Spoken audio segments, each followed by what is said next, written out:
Good morning children, welcome to Physical Science online class.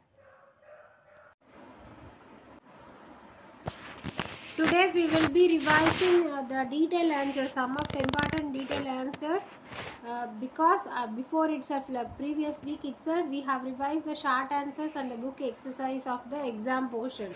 So after doing this revision, you have to revise the whole thing, that is all the short answers, all the exercise and the detailed answers, and write your exam uh, sincerely and faithfully children. Before that you have to use unruled paper for writing your science exam. Draw margin, write neatly, draw lines after each and every question answer, write the question number properly, and also your handwriting must be neat and legible. Neat handwriting will fetch you more mark. Is it clear children? So get your question paper, read the questions properly, then try to answer it. Okay children? Okay, now we will start our revision process. First we will revise the physics detail answers. Physics lesson 4 detail answers first. Lesson 4 detail answers. So here we have two questions. Among the two, we will be revising the second question first. The second question is, explain the difference between static friction and kinetic friction. Which is greater? So we have to differentiate between static friction and kinetic friction, and we have to state whether which will is greater. Okay. So the answer is, it is difficult to push a table from one end of a room to another. But if the table has wheels, the job becomes a lot easier because friction is less when something rolls over a surface than when it slides over the surface. So imagine a situation, you are pushing a table from one end of the room to another end. It will be quite difficult. Okay, when you compare, if you are having a wheeled table, okay, wheels will attach to the table, it will be easy for you to move from one end to another end. Why this? Because in the earlier case, that is while pushing the table, actually the table slides over the surface, slides over the floor of the room, over the floor, that is it slides over the surface. So that is difficult. Sliding is difficult when you compare with this rolling. What happens in the case of wheels? Wheels actually roll over the surface, isn't it? And rolling over the surface is quite easy when you compare with the previous one. So when something rolls over a surface, then when it slides over the surface, because friction is less. So while rolling over the surface, friction is less comparatively while sliding over it. Okay, so in the case of rolling, friction is less when you compare with the sliding friction. Is it clear children? Yes, we say that. So we can say that rolling friction is less than the sliding friction. So while when you compare the friction between the sliding process and the rolling process, in the sliding process only friction is more. The sliding process only the friction is more, but in the rolling process the friction is less. The friction is less. Do you understand? Yes. We can remember the following. So we can remember this concept by a simple expression, that is limiting fraction is greater than sliding fraction. Sliding friction is greater than rolling friction. Limiting friction is greater than sliding friction. Sliding friction is greater than rolling friction. So among all, rolling friction has the least friction and limiting friction has the highest friction, large friction, and sliding friction is in between them. So when you compare the sliding and rolling, which is more? Sliding is more. Sliding is more. Is it clear children? So this is why trolleys, you know trolleys, large size suitcases, no?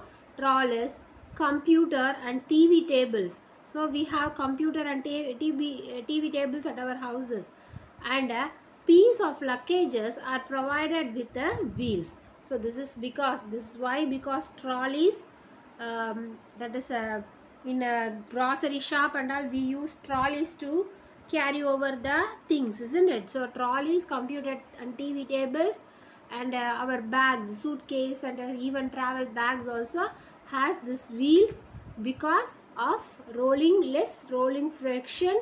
Rolling friction has less friction effect, so that it moves very easily. Do you understood, children? Quite a easy uh, question. Am I right? Okay, if you understood means easily you can write.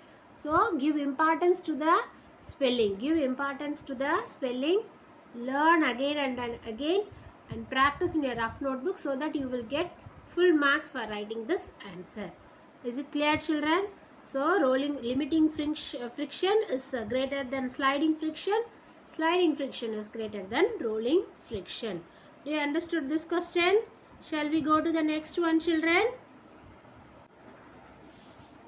Now we will be discussing chemistry third lesson detail answers. Chemistry third lesson detail answers.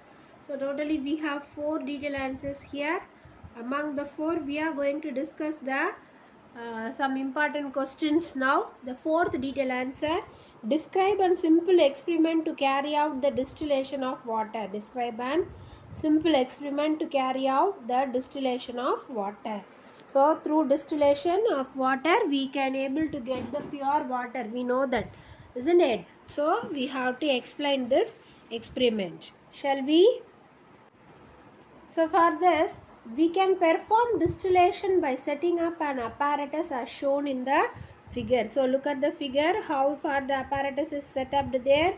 A conical flask is taken and the flask is filled with some mixture, some solution, and it is closed. The mouth of the flask is closed with a stopper, rubber stopper. A small hole will be present in the stopper. Through the hole a tube is inserted. The other end of the tube is inserted into a test tube. Okay, it is inserted into a test tube, and the test tube is kept in a ice water mixture which is kept in a beaker. Okay, ice water mixture is kept in a beaker. In that ice water mixture, this test tube is kept. The one end of the tube is inserted into the test tube and the other end of the tube is inserted into the hole which is present in the rubber cork, that in turn closes the mouth of the conical flask. So this is the setup. So we have to use this apparatus as shown in the figure. So what's the process? Take a solution of salt or sugar in the flask. So you have to dissolve some amount of salt or sugar in water, and this has to be taken in the flask. This has to be taken in the flask. Is it clear?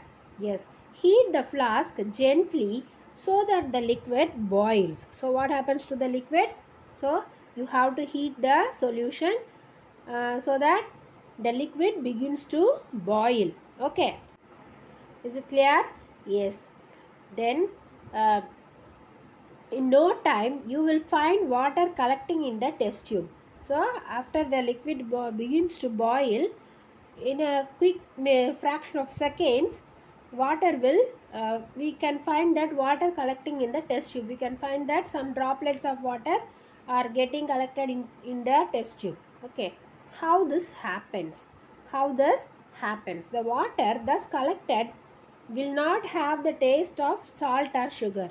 When you taste that water which is collected in the test tube, no, that will not have the taste of salt or sugar which you have already dissolved. Okay, it is pure and is called distilled water. So thus the water collected in the test tube which does not taste like either salt or sugar is called to be the distilled water, and it is the purest form of water. Continue distillation for some time. So the same process has to be continued for some time. All the water will be distilled out and a white residue of salt or sugar you have used will be left in the flask. So after you prolong the process, no, after heating for some time, what will happen? All the water which is present in the flask will be distilled out, will be collected in the test tube, and a white residue, residue means a powder like substance of salt or sugar will be left in the flask. All the water will be evaporated and distilled, and the traces of salt or sugar, which one you have used, that traces a white powdery substance will be formed in the flask. See, this you can see in your houses. When you boil the water continuously in a vessel for after some time, after some days or couple of months, after couple of months, you can find the inner layer of the vessel get coated with a white powdery like substance because of the salt dissolved in the water. Okay, the same thing also happens here. Is it clear, children? So this method is called to be distillation. Actually, while doing distillation, what happens? The water begins to boil, and that is the way it has been converted into vapor. The water has been converted into vapor, and while it enters into the test tube is surrounded by ice water mixture. So the hot vapors are cooled, condensed, and the water droplets are collected back. Do you understood? So but the salt or sugar which dissolved in the water will not be evaporated. They retain their solid state in the flask itself. Do you understood? This is how the water is distilled. This is how the water is distilled by the distillation process. So the water we obtained, that water is called to be the distilled water or pure form of water. This distilled water is used in laboratories for many manufacturing processes. Even distilled water is manufactured in the factories also, in the laboratories also, to carry out various researches. Do you understood this distillation process, children? Hope you have understood well. So do the revision and write the test well. Score more marks. Okay. Revise all the portions or all the question answers, 1 marks, everything given in their exam portion. See, you have only 2 lessons in physical science, right? One from chemistry, one from physics. So only 2 lessons. Simply finish off these lessons and get more marks, children. Okay, children? Hope you will do it. So meet you in the next class. So write the test faithfully and sincerely. Okay, that's more important. So write nicely, score more mark. Meet you in the next class. Thank you, children. All the best.